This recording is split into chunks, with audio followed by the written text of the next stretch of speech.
Welcome back to another episode of Opal Wave MTG, a channel dedicated to exploring power levels in EDH and helping you tune your deck to your meta.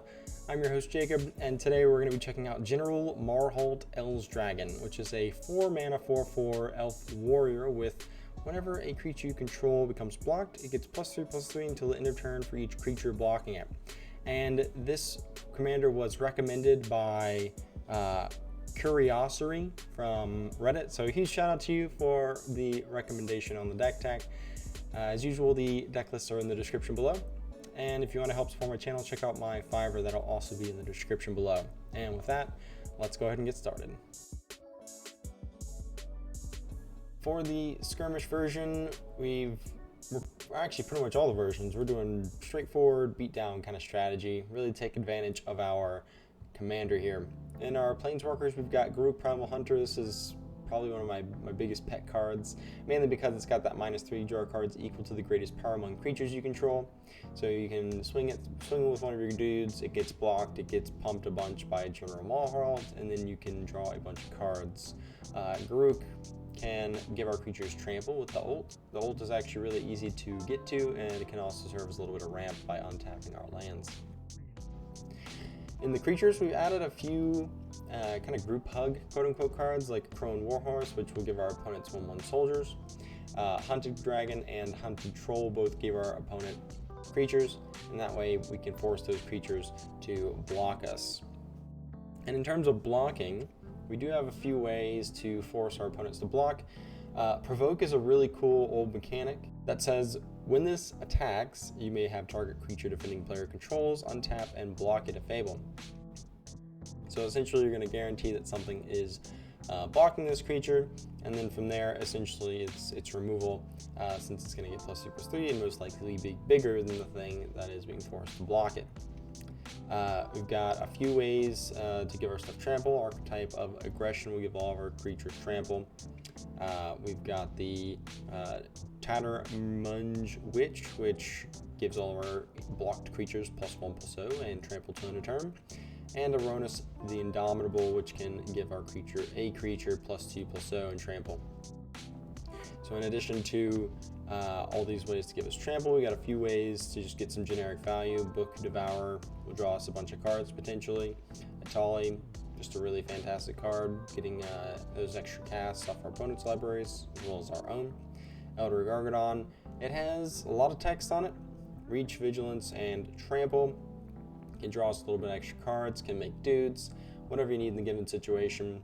And if you force players to block this, it's going to get really big really fast. And then we also have the Somber World Alpha, which is like a mini General Marhault essentially.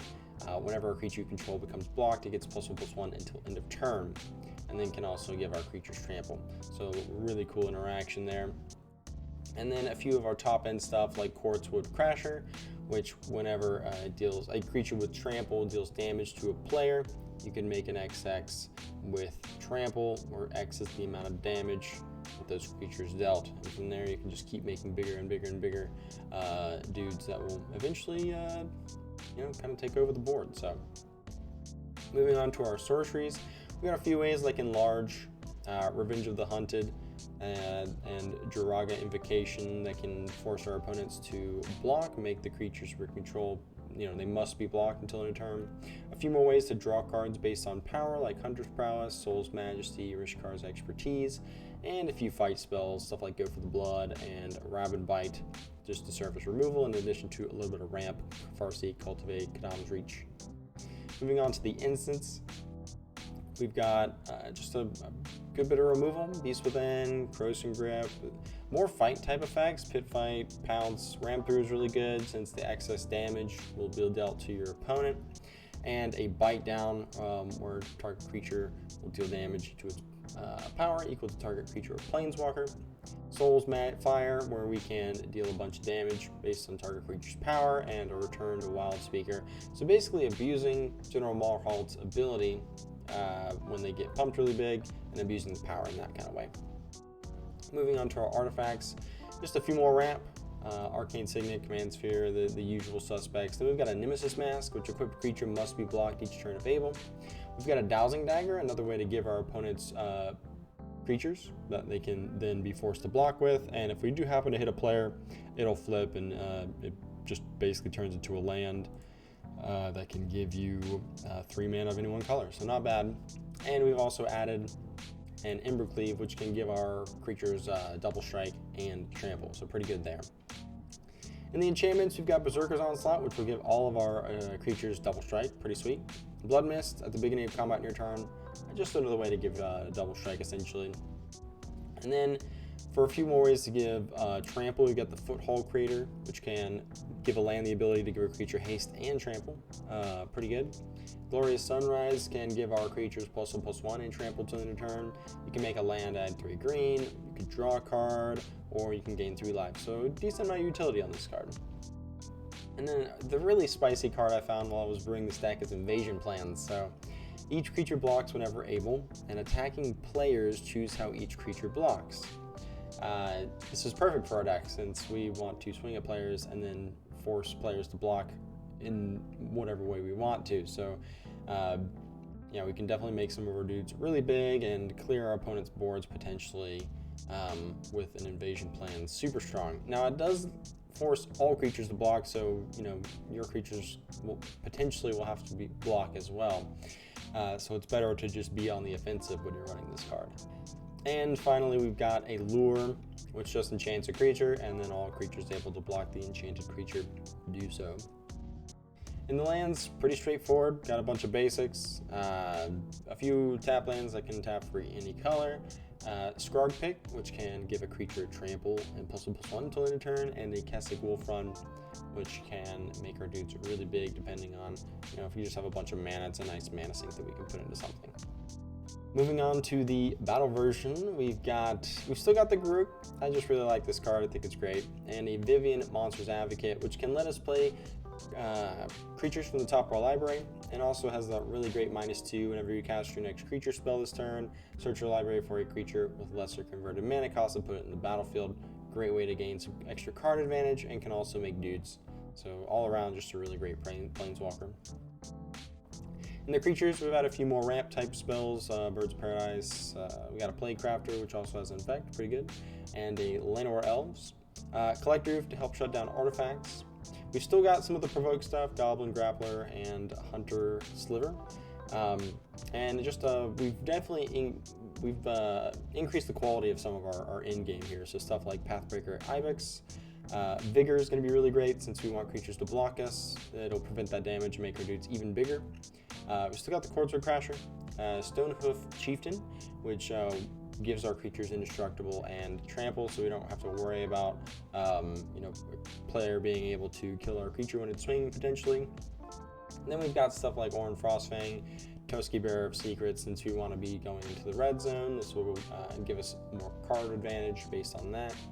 And a Karlach, I believe it's Fury of Avernus. So whenever it doesn't matter, it doesn't need to attack. It's just whenever you attack, if it's the first combat phase of your turn, untap all attacking creatures. They gain first strike until end of turn. After this phase, there is an additional combat phase. So really sweet, gives us extra combat, and in addition to that, also just gives our creatures first strike. It's going to make our dudes really hard to deal with, especially if they're getting the +3/+3 from General Marhault.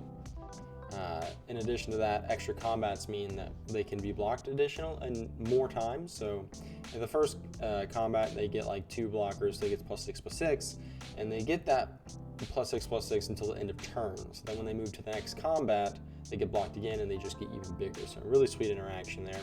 We've added a Defiler of Vigor, help cast some of our bigger spells, and can also make our dudes bigger whenever we cast a green creature, give all of our creatures +1/+1. Another really cool interaction that we've got here is this Proud Wild Bonder. So it says creatures you control with trample you may have this creature assign its combat damage as though it weren't blocked. So essentially it's giving your creature super trample. So you swing at a player, your creature gets absolutely huge because of the General Marhault, and then you don't even need to assign the damage to the creatures. You can just put it straight on the player. This card can potentially just end games really quickly, especially if you have like some of our infect type dudes. We do have the Ironclaw Mirror, which is super sweet in this deck since it gets +2/+2 whenever it gets blocked. So that in conjunction with the General Marhault is going to give it +5/+5 for each creature blocking it. So this thing can get really big, really fast. And then we've got a Tangle Angler, which has infect, but also has pay a green. Target creature blocks Tangle Angler this turn if able. So this card is going to be really great since it fits into our theme really well and also has infect, so really great. Moving on to our sorceries, we've upgraded our ramp a little bit here, added stuff like Farseek, 3 visits, Nature's Lore, added a Triumph of the Hordes, another way for us to give our dudes trample and infect, added a Jessica's Will for a little bit of extra card advantage, Eldritch Evolution to help us find some of our key pieces, Chandra's Ignition, so in case if one of our infect dudes gets really big or just one of our other dudes gets really big in general, we can use Chandra's Ignition to just in the game. Ironclaw Mirror specifically just needs like 2 things blocking it, and then it's going to just kill the table with a Chandra's Ignition. So really sweet there. Moving on to our instants, upgraded our removal, added a few more protection spells, stuff like Deflecting Swat, Heroic Intervention, Veil of Summer, all really good. Added a Momentous Fall, so if you're going to lose a creature anyway, you can still draw a bunch of cards potentially, and just kept our really efficient fight type spells, stuff like Bite Down and Pounce essentially. I like Pounce since specifically says target creature you control fights target creature you don't control. So if you try to like change the targets, you can't change it onto one of your own targets. You can only change it to a target that you don't control. So some decent utility there. Moving on to our artifacts, we've kept the Nemesis Mask. We've added a Great Hinge, really sweet card. Since our dude we can make a dude really big, and then our Great Hinge will just cost 2 essentially.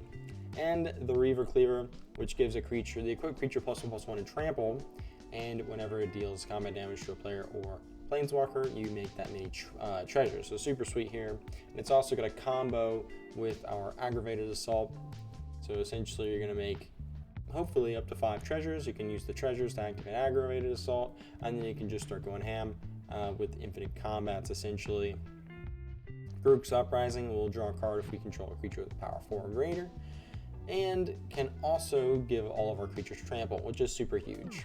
Then we've added a Greater Good. This card can draw us a ton of cards in this deck, especially after combat.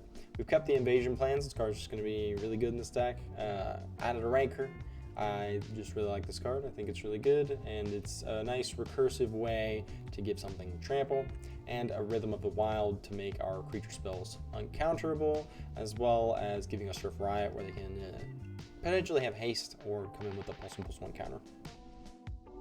Upgraded our lands a little bit here, added more of the duels that have the potential to enter untapped, added a Plaza of Heroes to help protect our General Marhault. Yeah, but other than that, pretty straightforward upgrades here. Added a Yavimaya Hollow to be able to regenerate our creatures if we really need to, and an Inkmoth Nexus for a little bit of extra infect pressure. Before I move on to the glory version of General Marhault Elsdragon, if you like my content and feel like you've gained a little bit more perspective on power levels in EDH, go ahead and like, subscribe, and leave a comment below letting me know what commander you want to see me brew next and what you did with your version of General Marhault. Definitely interested in hearing the spice that you've done with your deck. Moving on to the glory version of General Marhault, which is essentially our cEDH version. I do want to preface this by saying, this isn't going to be the best cEDH Gruul commander, but that shouldn't stop you from attempting to brew it. I see a lot of times on social media or on Discord or Reddit where someone will say, hey, what do we think about this card as a commander for cEDH? And someone will say, well, why don't you just run X, Y, and Z instead? And while there is some merit to what they're saying, at the same time, for me, I want cEDH and EDH in general to be as inclusive as possible. So if you have an idea for a deck and you want to try and do that for cEDH, then just go ahead and do it.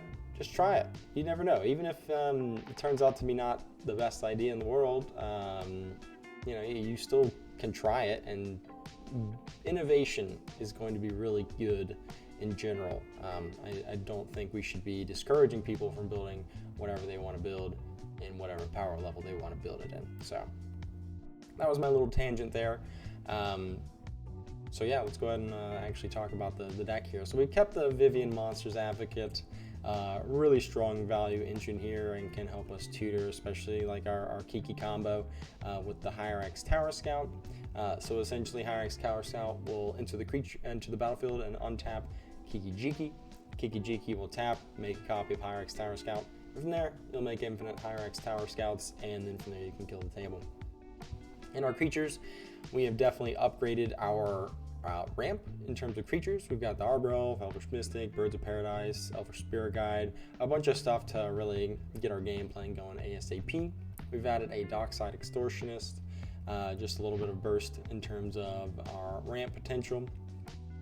Still got the Collect Roof to hit the artifact type strategies. Since we are a combat based deck, being able to slow down other players is going to be key, so they don't just go off before we can do anything about it really. We've still got like the Goblin Grappler and the Hunter Sliver. These cards are going to be super sweet. There's a lot of small utility type dudes running around in cEDH, so using these guys to provoke those like stacks pieces, or like a Timna, or like a Malcolm or something, and force them to block, and you can just kill them outright. I think it's pretty sweet actually. We've got a Garruk's Harbinger, which whenever it deals damage to a player or planeswalker, you get to look at the top X cards, where X is the amount of damage that you dealt to them, and then you can put a creature from among them into your hand, so a nice little bit of card advantage there. We've still got the Orin Frostfang and the Toski for card advantage, an Uvalwall Tracker, which can double up on our removal a little bit. If we're forcing something to block, or something blocks, it gets big. Uvalwall Tracker can then be used to kill that creature. Professional Facebreaker as an extra way of getting some card advantage, and a Ragavan. And generally Ragavan has the issue of when it's going to swing, someone can generally like block it, but if you have General Marhault out, it's going to be insanely hard to block Ragavan because it's going to get +3/+3, essentially making it a 5/4. So good luck to your opponents for blocking a Ragavan here. And then we've also got this Silverback Elder, a really sweet card, especially in like the creature heavy decks, where you can just start destroying all your opponent's artifacts and enchantments, gain full life if you really need to, or potentially do a little bit of ramping. Most of the time you're going to be destroying artifacts and enchantments though. And then we've also got a Wandering Archaic. Since we are like a mid-range grindy type of deck, this is going to force players to either pay more for their spells, or you get a copy too. So when mana is getting really tight and there's like a counter war going on, this card can really come in clutch sometimes. In our sorceries, we definitely upgraded. We've added a Finale of Devastation, a little bit more tutoring power in addition to helping us close out the games. Gamble and Green Sun Zenith as well. We've kept the Jessica's Will, and we've added a Shatter Skull Smashing, a little bit more removal there. In the instance, made a few upgrades. In general, delayed blast fireball. I always want to say delayed fireball blast for some reason. Again, I think this card is really good. Instant speed, 2 damage to each opponent, and each creature they control can be foretold to deal 5 damage instead. So if you don't think there's a Drannith coming, you can foretell this, and yeah, it's a super sweet removal spell. Then we've added a Shared Summons and a Worldly Tutor. Shared Summons especially powerful in finding Kiki plus Hierarch's Tower Scout in the same turn. So, in our artifacts, we've upgraded just a little bit. Stuff like Chrome Mox, Mox Diamond, Mana Crypt to help us, get our game plan going a little bit faster. Out of Jewel Lotus. Then we've added stuff like Damping Sphere, Sphere of Resistance, Null Rod, Thorn of Amethyst, Trinisphere. Since we don't have access to white for a lot of our, the creature-based stacks pieces, we kind of need to rely on these artifacts a little bit in order to get that going. And in our enchantments, Carpet of Flowers, great ramp, in addition to the Wild Growth, Sylvan Library, as for a little bit of card advantage, Survival of the Fittest, a little bit of extra tutor power, and a Stranglehold to stop tutoring and randomly stop opponents from taking extra turns. So it could be pretty good there. And then we've kept the Invasion Plans in because why not? It's an extremely powerful card in the context of this deck. Basically, you're serving as removal essentially. So a really, really strong card. And our lands, as usual, made a bunch of upgrades, added just the really powerful lands on an individual scale, like Ancient Tomb, Gemstone Caverns, Beside You Who Endures, and then all of our lands at this point are going to be entering untapped, so we don't lose any tempo. Still kept like the Castle Gulfrum can help us close out games, and a Scavenging Grounds to deal with graveyards. Thanks for checking out this episode of Opal Wave MTG. Again, I'm your host Jacob, and until next time.